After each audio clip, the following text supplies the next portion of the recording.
माननीय अध्यक्षा महोदय, आज मैं सदन को एक कहानी सुनाना चाहता हूं। कहानी का शीर्षक है चौथी पास राजा।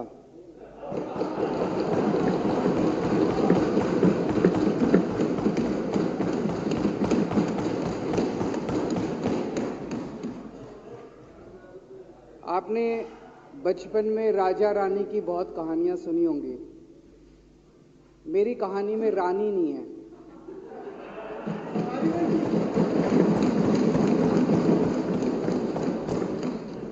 बस राजा है। ये एक ऐसे राजा की कहानी है अध्यक्ष महोदया, जो अनपढ़ था, चौथी पास था, बेहद अहंकारी था, बहुत अहंकार था, बहुत ज्यादा, और पैसे की इतनी हवस थी, इतना भ्रष्टाचारी था, इतना भ्रष्टाचारी राजा था। ये एक महान देश की कहानी है। एक बहुत महान देश था, कई हजार साल पुराना देश। उस देश में एक गांव में एक बहुत गरीब परिवार में एक बच्चे का जन्म हुआ। जब बच्चे का जन्म हुआ तो ज्योतिषी ने कहा, गांव में ज्योतिषी होते हैं, आते हैं, वो पत्री बनाते हैं। ज्योतिषी ने कहा, माई तेरा लड़का बड़ा होके बहुत बड़ा सम्राट बनेगा। माई को यकीन नहीं हुआ, मेरा इतने गरीब हूं मैं, कहां से मेरा बेटा सम्राट बनेगा। तो उसने कहा, नहीं, तेरे बेटे के ग्रह बताते हैं तेरा बेटा बहुत बड़ा सम्राट बनेगा। बेटा धीरे धीरे बड़ा होने लगा। स्कूल, गांव का ही स्कूल था, स्कूल जाता था, उसका पढ़ने वढ़ने में मन नहीं लगता था। तो चौथी के बाद उसने किसी तरह से चौथी करी, चौथी के बाद उसने स्कूल छोड़ दिया। गांव के पास एक रेलवे स्टेशन था।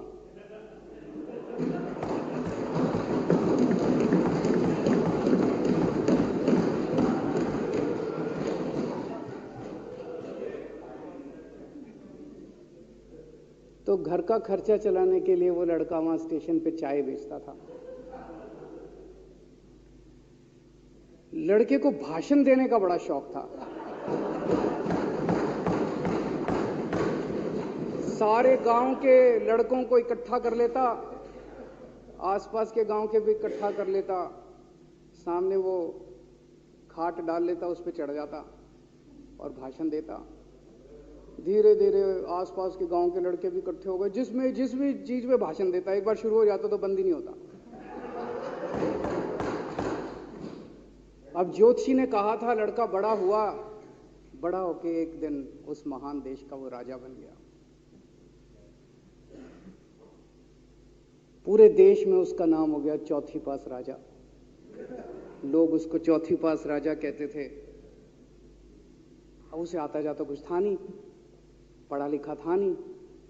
अफसर आते, कुछ कुछ अंग्रेजी में चपर चपर करते, उसको समझ नहीं आता। अफसर जो मर्जी उससे साइन करा के ले जाते, जो मर्जी उससे साइन करा के ले जाते। अब वो कुछ पूछे अफसरों से तो उसे भी शर्म आती थी कि मैं पूछूंगा तो उनको लगेगा अनपढ़ आदमी है, पता चल जाएगा। तो उसके भी दिल में ये रहता था, यार मैं पूछूं ना पूछूं। पता नहीं किस किस चीज पे उसने चौथी पास राजा ने साइन कर दिए। फिर धीरे धीरे राजा को ये बुरा लगने लगा, यार ये मेरे को चौथी पास कहते हैं। तो उसने एक फर्जी डिग्री बनवा ली। कहीं से फर्जी डिग्री बना के ले आया, एमए की। बोला मैं एमए हूं। तो लोगों को लगा, यार ये तो ठीक नहीं है, ये तो फर्जी डिग्री हम बना के ले आया हमारा राजा। तो लोगों ने आरटीआई डाली। जो आरटीआई डालता उस पर 25,000 रुपए जुर्माना।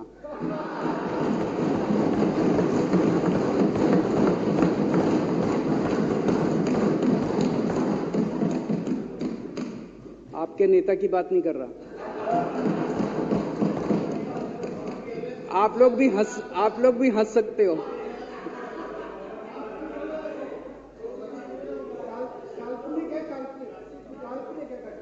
तो जो आरटीआई डाले उसको 25,000 रुपए का जुर्माना, जो आरटीआई डाले उसको 25,000 रुपए का जुर्माना। एक दिन कुछ लोग गए चौथी पास राजा के पास, बोले जी एक बड़ा धांसू आइडिया लेके आए हैं। बोले बताओ। बोले जी नोटबंदी कर दो, भ्रष्टाचार खत्म हो जाएगा देश से। तो उसने कुछ पूछा, उसे कुछ समझ नहीं आया राजा को क्या कह रहे हैं क्या नहीं, पर उसे लगा यार कुछ धांसू आइडिया होगा। उसने एक दिन रात को 8 बजे टीवी चैनलों पे जाके नोटबंदी कर दी। बोला सारे नोट बंद। पूरे देश में हाहाकार मच गया, तड़प गए लोग, धंधे बंद हो गए, दुकानें बंद हो गई, लोग बेरोजगार हो गए, बुरा हाल हो गया पूरे देश। लंबी लंबी लाइनें लग गई पूरे देश के अंदर। लोगों ने जाके उसको कहा जी नोटबंदी कर दो, आतंकवाद खत्म हो जाएगा। ना आतंकवाद खत्म हुआ, ना भ्रष्टाचार खत्म हुआ, देश बर्बाद हो गया। वो महान देश जिसका वो राजा बना था, वो देश 10 साल 15 साल 20 साल पीछे चला गया उस नोटबंदी से, उस चौथी पास राजा की वजह से। एक दिन कुछ लोग गए उस राजा के पास, बोले जी खेती खूब बड़ी हो जाएगी, ये किसानों के कानून पास कर दो। अब उसको कुछ अकल नहीं थी राजा को, अनपढ़ राजा था। उसने साइन कर दिए, 3 काले कानून पास हो गए किसानों के।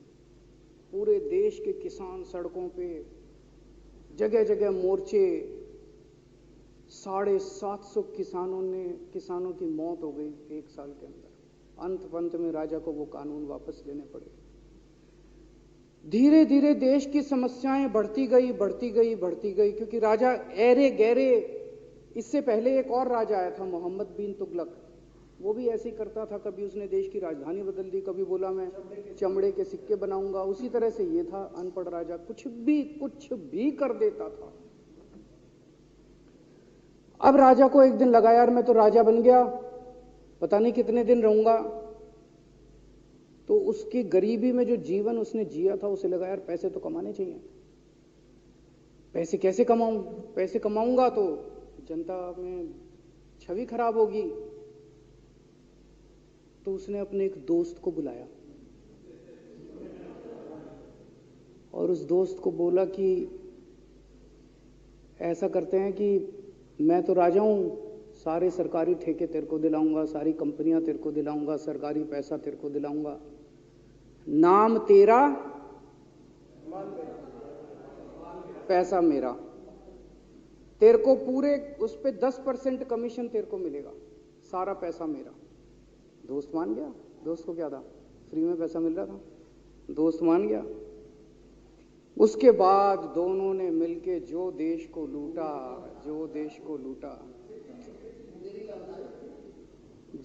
लूटा। सबसे पहले वो दोस्त आया, बोला सर सबसे पहले बैंकों को लूटते हैं। तो वो बोला वो कैसे यार, बैंकों को लूटेंगे तो ये तो ठीक नहीं है। बोला नहीं ऐसे करते हैं, आप किसी बैंक के चेयरमैन को बुलाओ, उसको बोलो कि वो मेरे को लोन देगा। तो बोला लोन देगा तो वापस करना पड़ेगा। बोला वापस कौन करेगा, वापस थोड़ी करना है, आप राजा हो, वापस नहीं करना, लोन दिला दो बस। तो राजा ने एक बैंक के चेयरमैन को बुलाया, बोला इसको लोन दे। तो वो चेयरमैन की सिट्टी पिट्टी गुम हो गई, यार मैं तो मर जाऊंगा, फंस जाऊंगा, वो भाग गया। तो फिर उन्होंने ढूंढ ढांड के एक ऐसा चेयरमैन चुना जो कि सरासर भ्रष्टाचारी, जिसके ऊपर 10 फाइलें खुली हुई, जिसके ऊपर 10 केस चल रहे, उसको बुलाया। बोला देख तेरे को चेयरमैन बना रहे हैं, अब तू 10,000 करोड़ रुपए दे दे इसको, नहीं तो तेरे को जेल भेजेंगे। जेल जाना है कि पैसे दे रहा है? उसने कहा माई बाप मैं जो कहोगे जहां कहोगे साइन कर दूंगा। उसने 10,000 करोड़ रुपए का लोन उसके दोस्त को दे दिया। ऐसे करते करते 1,00,000 2,00,000 करोड़ रुपए इन्होंने बैंकों से लूट लिए। राजा ने, चौथी पास राजा ने और उसके दोस्त ने मिलकर 2-2.5 लाख करोड़ रुपए बैंकों से लूट लिए। अब बैंकों से पैसा लूटने के बाद उन्होंने देश को खरीदना चालू किया। सबसे पहले उन्होंने देश के एयरपोर्ट खरीदे, पहले 6 एयरपोर्ट खरीदे, फिर उन्होंने बिजली कंपनियां खरीदी, फिर उन्होंने बिजली के दाम बढ़ा दिए पूरे देश के अंदर, फिर उन्होंने सी पोर्ट खरीदने चालू कर दिए, फिर उन्होंने कोयले खदानें ले ली, फिर इन्होंने पुलिस को भेज भेज के जो लोगों की कंपनियां थी, प्राइवेट लोगों की कंपनियां, यहां बंदूक रख रख के उनकी कंपनियां छीन ली राजा ने और उसके दोस्त ने। हाहाकार मच गया पूरे देश के अंदर। इतनी महंगाई हो गई, इतनी महंगाई हो गई पूरे देश में। पहले गैस 400 रुपए सिलेंडर होती थी, चौथी पास राजा के आने के बाद 1100 रुपए सिलेंडर हो गई। पहले पेट्रोल 71 रुपए होता था, 97 रुपए हो गया। पहले डीजल 57 रुपए होता था, 90 रुपए लीटर हो गया। जब पेट्रोल के दाम बढ़ गए, डीजल के दाम बढ़ गए, तो सारी चीजों के दाम बढ़ गए देश के अंदर। हाहाकार मच गया। सब चीजों पे इसने और इसके दोस्त ने कब्जा। दूध पहले 46 रुपए होता था, 66 रुपए लीटर हो गया। बच्चों को माएं दूध पिलाने लायक नहीं बची, घरों के अंदर छोटे छोटे बच्चों के दूध छीन लिए इसने राजा ने। सरसों का तेल 90 रुपए लीटर होता था, 214 रुपए हो गए। बताओ, धीरे धीरे पूरे देश में हाहाकार मच गया। लोग अब राजा के खिलाफ आवाज उठाने लगे, लोग उसके खिलाफ बोलने लगे। तो राजा ने कह दिया, जो मेरे खिलाफ बोलेगा पकड़ के जेल में डालूंगा। एक के बाद एक राजा ने लोगों को पकड़ पकड़ के जेल में डालने शुरू कर दिया। किसी ने राजा का कार्टून बना लिया, उसको भी जेल में डाल दिया। किसी ने राजा का नाम गलत ले दिया, उसको भी जेल में डाल दिया। किसी टीवी चैनल वाले ने राजा के खिलाफ लिख दिया, उसको भी पकड़ के जेल में डाल दिया। किसी जज ने राजा के खिलाफ कोई ऑर्डर कर दिया, उसको भी पकड़ के जेल में डाल दिया। ना जजों को छोड़ा, ना पत्रकारों को छोड़ा, ना मीडिया को छोड़ा, ना व्यापारियों को छोड़ा, ना उद्योगपतियों को, किसी को नहीं छोड़ा। राजा ने पकड़ पकड़ के उसने चौथी पास राजा ने सबको जेल में डालना चालू कर दिया। एक महान देश कहां से कहां पहुंच गया।